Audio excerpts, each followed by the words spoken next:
Vector displacement maps, or VDMs for short, have been one of the coolest things to happen to most 3D sculpting tools, as this has confidently replaced the idea of using alphas and in most cases save artists tremendous amount of time during sculpting. VDMs are mostly insert/pre-made meshes that are baked into maps and allows for a more complex mode of creation rather than sculpting or spending time working vigorously with an alpha. And today we're seeing this feature as a patch in Blender, and we'd like to take a look at how you can work with it and several means of working with the VDMs, especially when exporting from other DCC tools like Zbrush and you like to use this in Blender.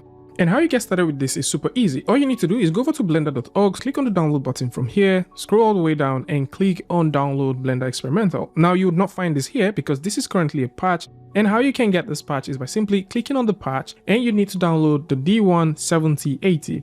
And this is available for both Windows, Mac, and also Linux. So in case you're looking for this, you can simply click and find it. And if you're watching this video on a later date and you're still looking for it, you can click on all archive builds and you'll see it. It is also worth mentioning that if you'd like to read more about this, you can find this within the Blender archive, and right here you can see that Joseph, Julian, and also Jerem were all reviewers of this beautiful implementation that we have. There's a VDM brush test which I would suggest that you download just in case you like to play with it, and at the same time there is a setup for those who like to set up their meshes and use them as VDMs. All of these were being made possible by a very wonderful proposal by Francis Jasmine within the Blender community. Right-click select. So if you simply go all the way here, you can see some of the interesting things that he did list out. So Mudbox, Zbrush, they all have VDMs. Having a patch like this, which you can actually experiment, sheds a lot of light to what might be coming for Blender sculpting tools. And with the patch build of Blender 3.5 open right here, you can simply open up the sample file. So there is a VDM brush test file, which I did mention that you should download. So if you've downloaded that, this launches you into the sculpt room, and from here you can start playing with the VDM brush. So you can use this to drag in as much hones as you want. I mean, think about how much time this is going to save you, especially if you're thinking about making the same thing over and over again. And this is just going to cut down on repetition time, and at the same time it will also cut down on how much time you get to sculpt a particular thing.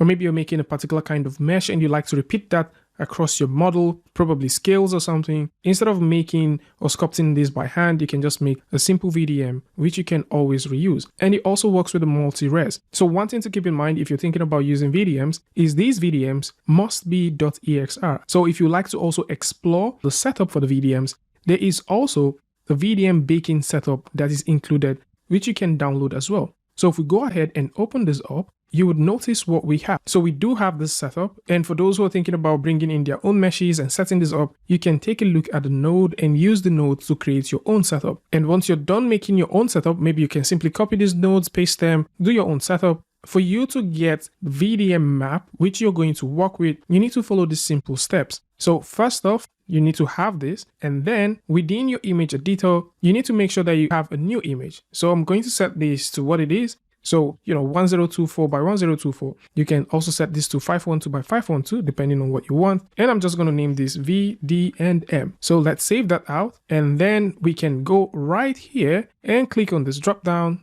and select VDM. So this is typically like baking, but in this case, instead of baking displacement and all that, you actually bake emission. If you do want to bake, let's say from multi-res, of course you can, but multi-res is good for normals and displacement, okay? But for this case, we're going to leave this as emit and above surface. And once you're done, click on bake and automatically this bakes it. So with this, you can export it out and you can use this to drive various meshes depending on what you're trying to create. But what if you do have a ton of VDM brushes for Zbrush and you're thinking about bringing those VDM brushes into Blender? Now, currently there is no add-on for that. There is no shortcut for that. And that is where sticking to a couple of rules actually comes in.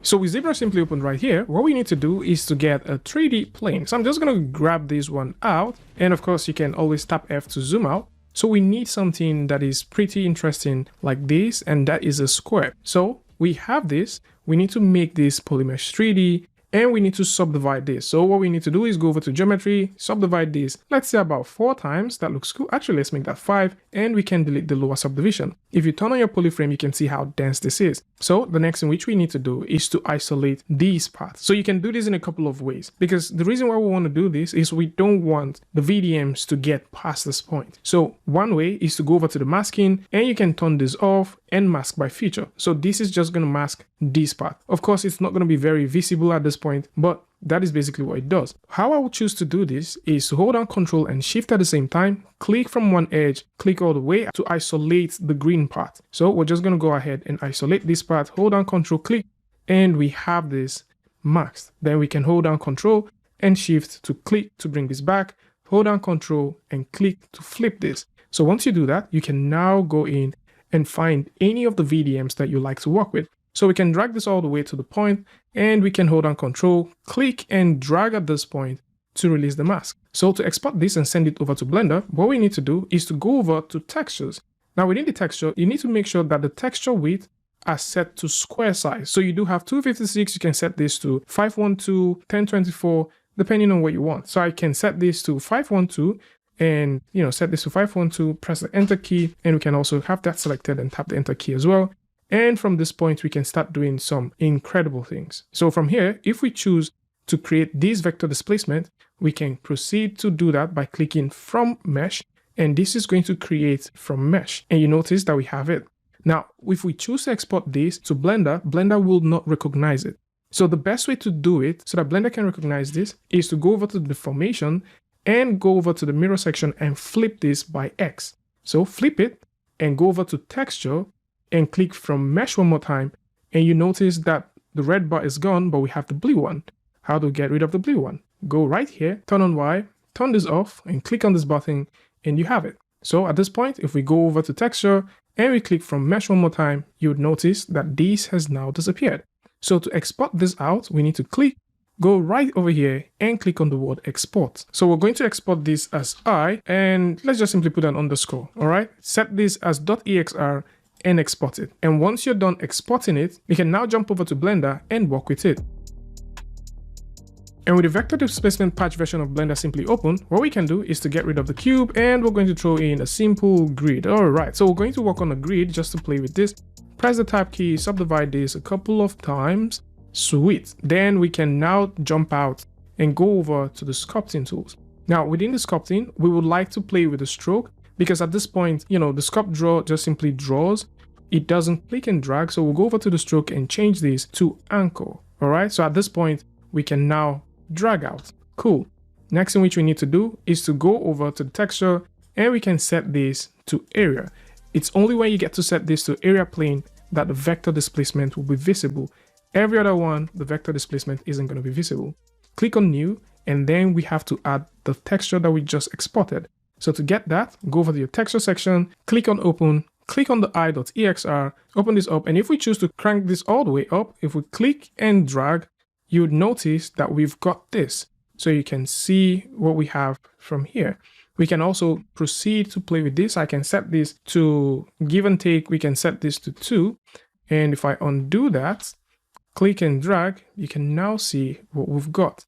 So this way, you now have the textures, and you can now have your VDMs coming directly into Blender, and you can work with it. Now, there are certain cases where the VDMs will not work like this, okay? So if your VDM doesn't work like this, probably it doesn't read it properly, what you can do is this easy. You need to turn this off, go over to compositing, set this to use nodes, and this is if your VDM doesn't work properly. And then we need to bring in an image. Now we're going to bring in the image and set this file to the EXR file.